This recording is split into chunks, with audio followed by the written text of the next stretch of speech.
பிதாவாகிய தேவனுக்கும் உலக இரட்சகர் ஆண்டவராகிய இயேசுவுக்கும் ஆவியான தேவனுக்கும் மகிமையும் துதியும் கனமும் புகழும் உண்டாவதாக. இந்த நாள் வாக்குத்தத்தத்தினால் மாதத்தின் முதல் நாள். தேவன் தானே சிலுவை இரத்தத்தாலே நம்முடைய கடந்த கால பாவத்தெல்லாம் மன்னித்து எல்லா பொல்லாங்கு எல்லாவற்றையும் விலக்கி நாம் இழந்து போன சகல ஆசீர்வாதங்களையும் இரட்டிப்பாய் மேன்மையாய் அவர் நமக்கு தருவாராக.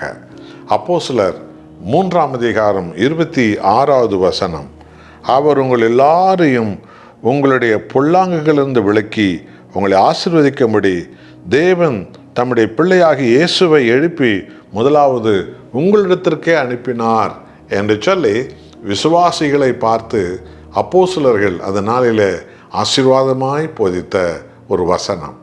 பொல்லாங்கை விலக்கி ஆசீர்வதிக்கவே ஆண்டவராய் இயேசு கிறிஸ்து கல்வாரி சிலுவையில் நமது பொல்லாங்கை, நமது சாபங்களை, நமது பாவங்களை, நமது அநியாயங்களை, நமது மீறுதல்கள் எல்லாம் சிலுவையில் அவர் சுமந்து விட்டார். அன்பானவர்களே, பாவம் நமது ஆசீர்வாதங்களை அது கெடுத்து விட்டது. ஆதியாகமம் 3:17 கடைசி வார்த்தை, ஆதாமே உன் நிமித்தம் இந்த பூமி சபிக்கப்பட்டிருக்கும் என்று சொன்னார் தேவன். ஆசீர்வாதமாய் உண்டாக்கப்பட்ட உலகம் மனிதனுடைய பாவத்தினால ஆசீர்வாதம் சாபமாக மாறி போனது.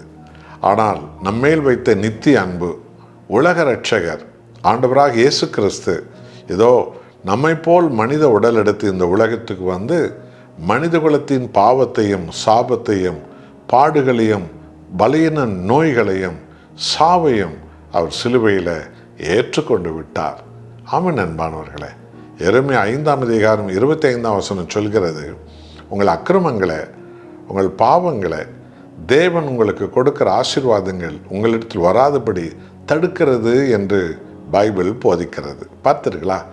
ஆசீர்வாதங்களை நமக்கு ஆண்டவர் கொடுத்து கொண்டே இருப்பார். என்றால் அவர் ஆசீர்வாதத்தின் தேவன். ஆனால் நம்முடைய பாவங்கள், நம்முடைய அக்கிரமங்கள் அவைகளை தடுத்து விடுகிறது. இது உணர வைப்பது தான் இந்த தவக்காலத்தினுடைய மனம் திரும்புதலின் போதனைகள் என்பது. அன்பானவர்களே, நீங்கள் உணர்வீர்களா?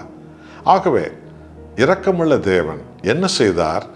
நம்முடைய பொல்லாங்கு, நமது கேடுபாடு, நமது அக்கிரம அநியாயம், நமது மீறுதல்கள் எல்லாவற்றையும் நம் ஆண்டவராய் இயேசு தன்மேல் சிலுவையில் சுமந்து விட்டு இப்போது என்ன செய்கிறார் என்றால், அவருடைய இரத்தத்தால் அவருடைய ஆவியால் நமது பொல்லாங்கை எல்லாம் கழுவி நீக்கி நம்மை அளவில்லாமல் ஆசீர்வதிக்கிறார். நம்ம இழந்து போன எல்லா நன்மைகளும் திரும்பவும் கிடைக்கும். யோபு அவர் வாழ்க்கையில் அவர் ஆடுகளை இழந்தார், ஒட்டகங்களை இழந்தார், வீட்டை இழந்தார், பிள்ளைகளை இழந்தார், சொத்து சுகங்களெல்லாம் இழந்தார். சமாதானத்தை, வாழ்க்கையினுடைய புது பலத்தை அவர் இழந்தார். நோய்வாய்ப்பட்டவராக போனார். ஆனால் ஆண்டவராகிய இயேசுவை அவர் தேடினார். என் மீட்பர் உயிரோடு இருக்கிறார், அவர் கடைசி நாள் இந்த பூமியில் மேல் வந்து நிற்பார் என்று யோபு 19:25 யோபு அறிக்கையிட்டார். மீட்பர் இயேசு உயிரோடு இருக்கிறார். பார்த்திருங்களா? அந்த மீட்பர் யோபுவின் எல்லா பொல்லாங்கையும் விலக்கிவிட்டார். அவர் இழந்து போன எல்லாவற்றையும் இரட்டிப்பாக கொடுத்தார். இரட்டிப்பான நன்மைகள், இரட்டிப்பான சுகம், இரட்டிப்பான ஆடு மாடு ஒட்டகங்கள், இரட்டிப்பான பிள்ளைகள், இரட்டிப்பான வீடு வாசல் நிலங்கள் எல்லாம் அவருக்கு கொடுக்கப்பட்டது.